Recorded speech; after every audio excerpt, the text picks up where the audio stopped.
আচ্ছা, একটা অদ্ভুত ব্যাপার কি জানা আছে?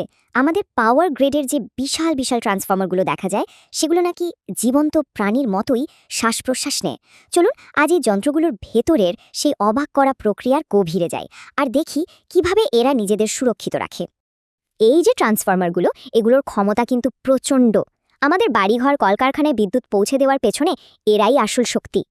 কিন্তু এই বিশাল শক্তির পেছনে কিন্তু লুকিয়ে আছে একটা খুব সাধারণ অথচ মারাত্মক দুর্বলতা, যা খালি চোখে ধরা পড়ে না। হ্যাঁ, ঠিকই শুনেছেন, একটা পাওয়ার ট্রান্সফর্মার শ্বাস নেয়, কিন্তু আসল প্রশ্নটা হলো এই শ্বাস-প্রশ্বাস নেওয়ার সময় এটা তার ফুসফুস মানে এর ভেতরের জরুরি আর সংবেদনশীল অংশগুলোকে বাইরের বিপদ থেকে বাঁচায় কিভাবে। আচ্ছা, তাহলে এই যে শ্বাস নেওয়ার কথা বলছি, এর পেছনের বিজ্ঞানটা আসলে কি? এটা কিন্তু কোনো জটিল যান্ত্রিক ব্যাপার না, একেবারেই সাধারণ ভৌতবিজ্ঞানের একটা নিয়ম, তাপীয় প্রসারণ। ব্যাপারটা খুবই সহজ। যখন একটা ট্রান্সফরমারে প্রচুর লোড পড়ে, তখন এর ভেতরের ইনসুলেটিং তেলটা গরম হয়ে আয়তনে বেড়ে যায়, মানে প্রসারিত হয়। এই বেড়ে যাওয়া তেলটা তখন ভেতরের বাতাসকে বাইরে ঠেলে বের করে দেয়। এটাকে আমরা বলতে পারি শ্বাস ছাড়া। আবার ধরুন লোড কমে গেল, তেলটা ঠান্ডা হয়ে সংকুচিত হলো, তখন ভেতরে একটা শূন্যস্থান তৈরি হয় আর বাইরের বাতাস সেই জায়গাটা পূরণ করতে ভেতরে ঢুকে আসে। এটাই হলো শ্বাস নেওয়া। কিন্তু সমস্যাটা হলো এই শ্বাস নেওয়ার সময় এখানেই লুকিয়ে আছে আসল বিপদটা। কারণ বাতাস যখন ভেতরে ঢোকে, তখন সে একা আসে না। আর সেই আসল শত্রুটা আর কিছুই নয়, বাতাসে ভেসে থাকা আর্দ্রতা বা জলীয় বাষ্প। বিশ্বাস করা কঠিন, কিন্তু মাত্র 1 ফোঁটা জলও একটা বিশাল ট্রান্সফরমারের জন্য ভয়ঙ্কর বিপদ ডেকে আনতে পারে। এই আর্দ্রতা ট্রান্সফরমারের জন্য আক্ষরিক অর্থেই বেশ। এটা প্রথমে ইনসুলেটিং তেলের গুণমান একদম নষ্ট করে দেয়, তারপর কাগজের ইনসুলেশনের যে বিদ্যুৎরোধী ক্ষমতা মানে ডাইইলেকট্রিক স্ট্রেংথ সেটা কমিয়ে ফেলে। শুধু তাই না, ভেতরের ধাতব অংশগুলোতেও মরিচা ধরিয়ে দেয়। সব মিলিয়ে ট্রান্সফরমারের আয়ু হু হু করে কমতে থাকে আর যে কোনো মুহূর্তে একটা বড় দুর্ঘটনার ঝুঁকি মারাত্মকভাবে বেড়ে যায়। তাহলে উপায়?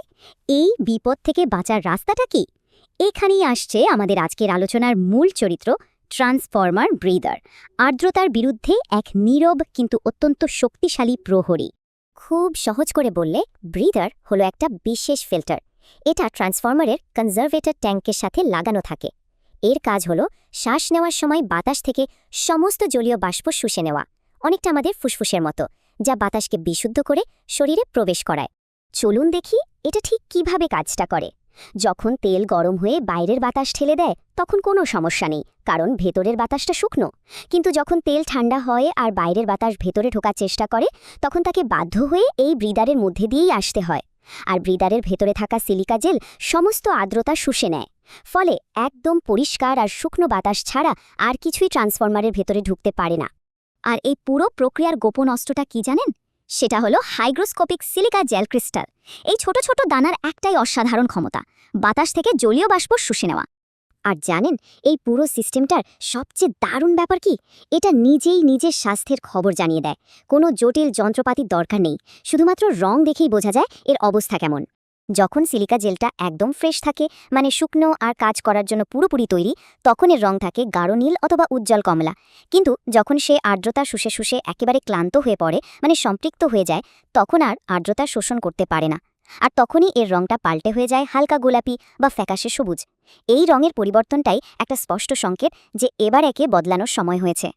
আর এই রং পাল্টে যাওয়াটাই আমাদের মনে করিয়ে দেয় সবচেয়ে জরুরি কাজটার কথা, আর সেটা হলো রক্ষণাবেক্ষণ।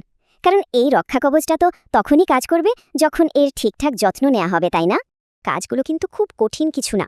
যেমন নিয়মিত সিলিকা জেলের রংটা পরীক্ষা করা, রং বদলে গেলেই সাথে সাথে সেটা পাল্টে ফেলা। আর দেখতে হবে যেন ব্রিদারের অয়েল সিলটা পরিষ্কার থাকে আর এর কাঠামোতে কোনো ফাটল বা ক্ষতি না হয়। ভেবে দেখুন, এই ছোট্ট একটা চেকের জন্য একটা বিশাল বিপর্যয় এড়ানো সম্ভব। লক্ষ লক্ষ টাকার ক্ষতি তো বটেই, বড় ধরনের বিপদ থেকেও রক্ষা পাওয়া যায়। এটা কোনো বাড়িয়ে বলা কথা নয়, এটাই কঠিন বাস্তবতা। তো বোঝাই যাচ্ছে, দেখতে যতই ছোটখাটো আর সাধারণ হোক না কেন, পাওয়ার গ্রিডের নির্ভরযোগ্যতা বজায় রাখার ক্ষেত্রে এই যন্ত্রটার প্রভাব কিন্তু অনেক। তাহলে এক কথায় এই ব্রিদারটা কেন এত গুরুত্বপূর্ণ? কারণ এটা ট্রান্সফরমারের ইনসুলেশনকে সুরক্ষিত রাখে, যার ফলে ট্রান্সফরমারের আয়ু অনেক বেড়ে যায় আর সব শেষে আমাদের কাছে নিরাপদ ও নিরবিচ্ছিন্ন বিদ্যুৎ সরবরাহ নিশ্চিত করে। তাহলে এবার একটু ভাবার পালা, তাই না? আমাদের এই জটিল প্রযুক্তির দুনিয়ায় এমন আর কোন কোন সহজ সাদামাটা উদ্ভাবন আছে যা এই ট্রান্সফরমার ব্রিদারের মতোই নীরবে আমাদের জীবনকে সচল রাখতে এক অপরিহার্য ভূমিকা পালন করে চলেছে?